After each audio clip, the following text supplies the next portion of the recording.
केंद्रीय मंत्री और लोक जनशक्ति पार्टी के नेता पशुपति पारस ने अपने भतीजे चिराग पासवान पर गंभीर आरोप लगाए। पशुपति पारस के मुताबिक चिराग ने जबरन अपने पिता रामविलास पासवान को अध्यक्ष पद से हटाया था। पशुपति पारस ने यह आरोप भी लगाया कि चिराग ने उन्हें अपने चाचा मानने से इनकार कर दिया था।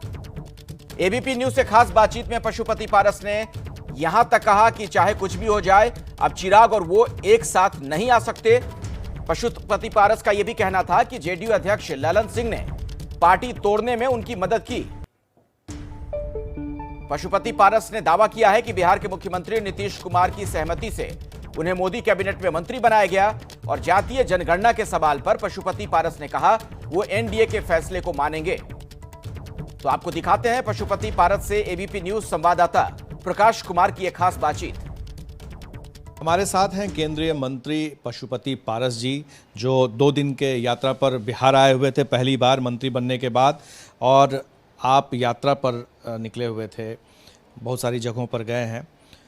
हम आपसे 2 सवाल करना चाहते हैं। पहला ये कि जातीय जनगणना को लेकर के नीतीश कुमार की अगुवाई में सारे नेता, सारे दल सीएम से मिले थे, आप उसमें शामिल नहीं थे।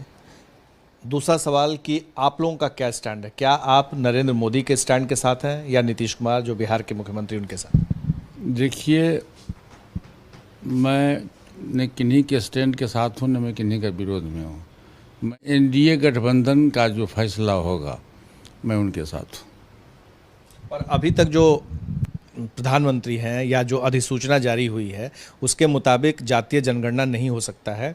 जो अधिसूचना है वो आम जनगणना को लेकर के है। तो क्या आप इसमें बदलाव चाहते हैं?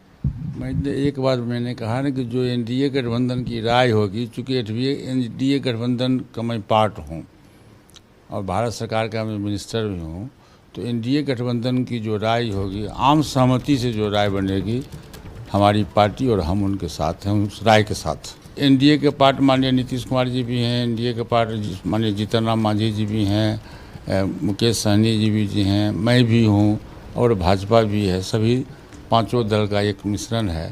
तो जो आम सहमति बनेगी, और आम सहमति बनेगी, देखिए आज हो कल हो, आम सहमति बनना ही तो पहली बैठक थी। 2 बार 3 बार जब बैठक होगा तो आम सहमति बनेगी, और जो भी सहमति बनेगा वो अच्छा बनेगा। कल आप जब यात्रा पर थे अपने संसदीय क्षेत्र के लोकसभा क्षेत्र में, तो वहाँ पर एक घटना घटी जिसमें कि आपके ऊपर में स्याही वो फेंका गया।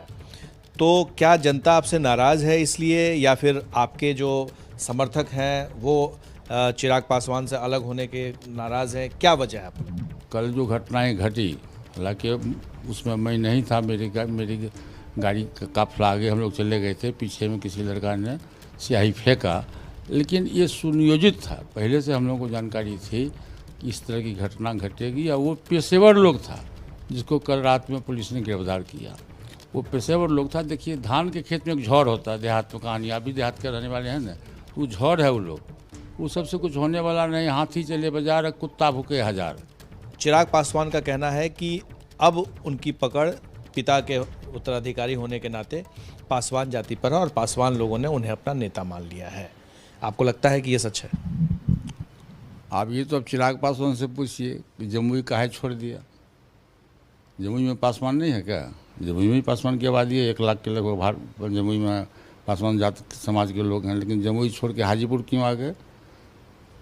और हाजीपुर भी छोड़ कर उनको जाना पड़ेगा। वही हाजीपुर की जनता जिसके लिए उन्होंने 12 जनपद का दरवाज़ा बंद कर दिया था। आपको मालूम है कि जब 2014 में Chirag Paswan member of parliament होके आए, तो हाजीपुर की जनता 12 जनपद में बड़े साहब के द्वारा एक बहुत बड़ा हॉल बनाया गया था, बहुत बड़ा हॉल था, और उसमें पूरे हाजीपुर की जनता, जो गरीब गुरबा लोग जाता था, उसी में रहता था, अपना खाना बनाता था, सोता था और मेडिकल इलाज करवाता था, और बड़े साहब सबको मदद करते थे। ये लड़का जैसे लोकसभा का सदस्य बना, उसको तोड़ करके वहाँ फूलपत्ती लगा दिया और हाजीपुर की जनता के लिए दरवाज़ा बंद कर दिया।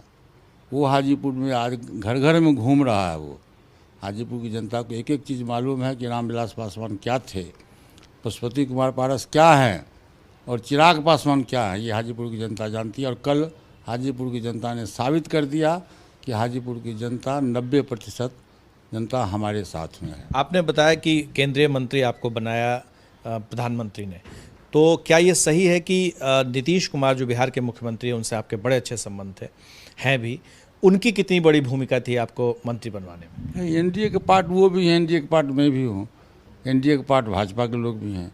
सभी लोगों की सहमति से मुझको बनाया गया। उसमें माननीय मुख्यमंत्री जी का भी मैं आभार व्यक्त करता हूँ कि उनकी भी सहमति थी और भाजपा के लोगों की भी सहमति थी। सब लोगों की आम सहमति से मुझको भारत सरकार का मंत्री बनाया गया। मैं माननीय मुख्यमंत्री जी का बहुत बहुत मैं आभार व्यक्त करता हूँ। एक जानकारी मैं जानना चाहूँगा कि आखिर वो कौन सा पॉइंट था जहाँ पर कि आपके और चिराग पासवान के बीच में मतभेद शुरू हो गए और वो मतभेद इतना बढ़ गया कि अब एक दूसरे पर कालिख पोतने और एक दूसरे पर कालिख फेंकने की नौबत आ गई? चिराग पासवान से पूछिए कि 2019 के जब लोकसभा का चुनाव हुआ तो मेरे नेतृत्व में हुआ। उस समय बिहार में प्रदेश का मैं अध्यक्ष था और पूरे देश में सबसे अधिक मत से जितना सीट पर हम चुनाव लड़े थे, 6 सीट पर लड़े थे,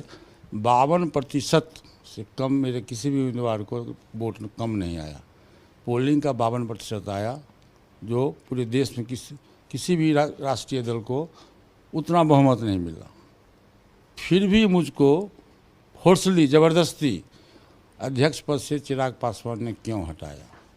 ये पहले आप उससे पूछिए कि चाचा तुम्हारे भ्रष्ट थे, तो बेईमान थे, करप्ट थे, क्या आरोप था कि संगठनकर्ता हम नहीं थे, मुझको उसने अध्यक्ष पद से क्यों हटाया? पहली बात, मतभेद शुरू हुआ वहीं से। फिर उससे पूछिए कि अपने पिताजी को फोर्सली क्यों राष्ट्रीय अध्यक्ष पद से हटाया? पासवान जी की इच्छा नहीं थी। पुत्र मोह अलग बात है, सब फादर को अपने पुत्र के प्रति प्रेम रहता है, लेकिन उसने पासवान जी की इच्छा के विरुद्ध उसने पासवान जी को राष्ट्रीय अध्यक्ष पद से हटाया। मैं आज इस रहस्य को खोलता हूँ और दुनिया के इतिहास में ऐसा कभी नहीं हुआ होगा कि एक व्यक्ति संसदीय दल का नेता हो, वही व्यक्ति राष्ट्रीय अध्यक्ष हो, वही व्यक्ति संसदीय बोर्ड का अध्यक्ष हो और वही व्यक्ति एक प्रदेश का अध्यक्ष हो। उसने मुझको हटा के बिहार का प्रदेश अध्यक्ष बना। ये दुनिया के इतिहास में कहीं नहीं होगा। तो मतभेद तो होना स्वाभाविक है। मतभेद की शुरुआत तो वहीं से हुई। दूसरा शुरुआत हुआ कि हम लोगों की राय थी कि हम लोग एनडीए गठबंधन में चुनाव जीत के आए हैं और अभी पूरा देश गठबंधन की ओर है। भाजपा उतनी बड़ी पार्टी है, फिर भी छोटे छोटे दल से भाजपा का गठबंधन हो रहा है। लोजपा एक छोटी पार्टी है बिहार में, हमारा वोट में कम है। हम बिना गठबंधन के न तो लोकसभा में मेंबर हो सकते हैं न विधानसभा हो सकते हैं। तो हमारी राय नहीं, हमारी पार्टी के जो 5 हम लोग सांसद हैं और उसमें जो विधायक भी थे, एक विधायक भी थे, एक एमएलसी भी थी और जितने भी बड़े साथी थे, सब लोगों की राय थी कि हम लोग एनडीए गठबंधन में विधानसभा का चुनाव लड़ें। लेकिन चिराग पासवान रिजिड था कि हम एनडीए गठबंधन में चुनाव नहीं लड़ेंगे। रिजिड होने के कारण था कि एक बनारस का लड़का आया जिसको वो कहता कि मेरा क्लास फ्रेंड है, लेकिन उसका कोई क्लास फ्रेंड नहीं है। उस लड़के का जन्म हुआ 2013 में, जमुई के चुनाव में वो आया 14 में और चिराग पासवान का मित्र बन गया, सलाहकार बन गया और उस व्यक्ति लड़का ने जब जो चाहा उसने किया, वो पार्टी में भी और परिवार में भी। और बड़े भैया के स्वर्गवास होने के बाद गार्जियनशिप खत्म हो गया चिराग पासवान से और वो अपने मन से काम करना शुरू कर दिया और पार्टी में और परिवार में उसने मतभेद पैदा कर दिया और पार्टी के इच्छा के विरुद्ध वो अकेले चुनाव लड़ा, जिसका आज परिणाम आप देख रहे हैं बिहार में क्या हुआ। हमारा ये मजबूरी का डिसीजन था। मैं कोई खुशी मन से पार्टी में ये बगावत नहीं किया, हम लोग मजबूर थे। हमारे दल के जो सांसद थे वो बगावत करने के मूड में आ गए थे। चाचा और भतीजे की लड़ाई हुई, सब जग जाहिर है, उन्होंने बहुत सारे आरोप लगाए, आपने भी लगाए। क्या आपको कोई गुंजाइश दिखती है कि भविष्य में आप लोगों के फिर से ये रिश्ते मधुर हो पाए या ठीक हो पाए? कभी नहीं, नेवर नेवर। अब तो सर से पानी ऊपर चला गया, क्या वर्षा जब कृषि सुखाने, कृषि सूख गया, खेत सूख गया, वर्षा होने से क्या फायदा? कोई कुछ नहीं, अब कुछ नहीं, जहाँ रास्ता दोनों का अलग अलग है। अच्छा, मैं आपसे एक प्रश्न पूछता हूँ कि यदि हम कल चाचा भतीजा मिल जाए तो हमारे पीछे जो 5 गो सांसद है, हमारे पीछे जितना फौज है, उसका क्या होगा? इसीलिए वो असंभव चीज़ आपने प्रश्न किया है, ये असंभव चीज़ है, कभी संभव नहीं हो सकता। ये जो आपकी पार्टी में जो टूट हुई और जो आप अध्यक्ष बने, केंद्र में मंत्री बने, तो इसमें बताया जा रहा है कि जेडीयू के जो अभी राष्ट्रीय अध्यक्ष हैं ललन जी, उनकी बहुत बड़ी भूमिका थी इसमें। इसमें सभी लोगों की भूमिका थी। ताली, आप एक ताली बजाइए, दोनों हाथ से बजेगा कि एक हाथ से बजेगा? वही बताइए। एक हाथ से चुटकी बजेगा, ताली नहीं बजेगा। तो आप हमको गाली दीजिएगा, हम आपको रसगुल्ला खिलाएंगे?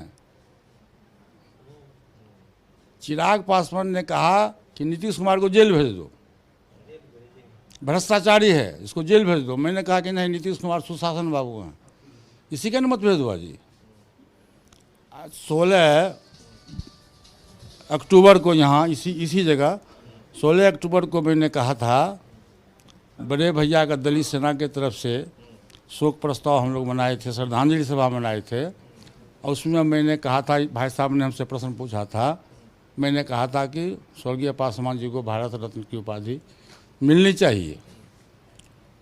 और मैं चिट्ठी लिखूंगा मुख्यमंत्री जी को। तो इन्होंने पूछा हमसे कि आप चिट्ठी लिखिएगा? मैं चिट्ठी लिखने की बात तो अलग है, मैं जाके मिल के कहूँगा कि सेकेंड अम्बेडकर की उपाधि उनको देश ने दिया है मौखिक रूप से, इसलिए उनको भारत रत्न की उपाधि मिलनी चाहिए। तो इन्होंने हमसे प्रश्न पूछ दिया कि बताइए महाराज जी कि आप तो मंत्री थे नीतीश जी के शासन में। बोले हाँ, मैं मंत्री था। तो उनका कार्यकलाप क्या था उस समय? मैंने कहा कि उस समय जिसमें मैं मंत्री था, उस समय नीतीश जी सुशासन बाबू कहे जाते थे, अच्छा काम करते थे, और अपने कैबिनेट मिनिस्टर को सलाह देते थे कि आप लोग ईमानदारी से काम करो, बिहार की विकास करो। इतना बोलना था कि कृष्णापुरी में बवाल हो गया। अब मुझको बुलाया गया वहाँ तुरंत। मैं नीतीश कुमार को जेल भेजना चाहता हूँ, और आपने नीतीश कुमार की बड़ाई क्यों किया? दल में रह के अब दल विरोधी काम क्यों कर रहे हैं? आपको मैं पार्टी से निकाल दूंगा। आपको मालूम है कि मैं राष्ट्रीय अध्यक्ष हूँ। हाँ, मैंने कहा कि तुम मुझको पार्टी से निकालोगे, मैं लोकसभा से इस्तीफा कर दूंगा। उसने कहा कि आपके खून में मेरे खून में फ़र्क है। मैं कहा खबरदार, आज के बाद से न तुम हमको चाचा कहना, और न तुम हमारा भतीजा है। सूर्य पश्चिम में उग जाएगा, ये संभव है, लेकिन ये मेल मिलाप संभव नहीं है। पशुपति पारस काफ़ी भावुक हो गए बीच बीच में, और उन्होंने वो बातें बताई जो आज तक किसी को उन्होंने नहीं कहा था। एबीपी न्यूज़ से बात करने के लिए पशुपति पारस जी का आपका बहुत बहुत धन्यवाद।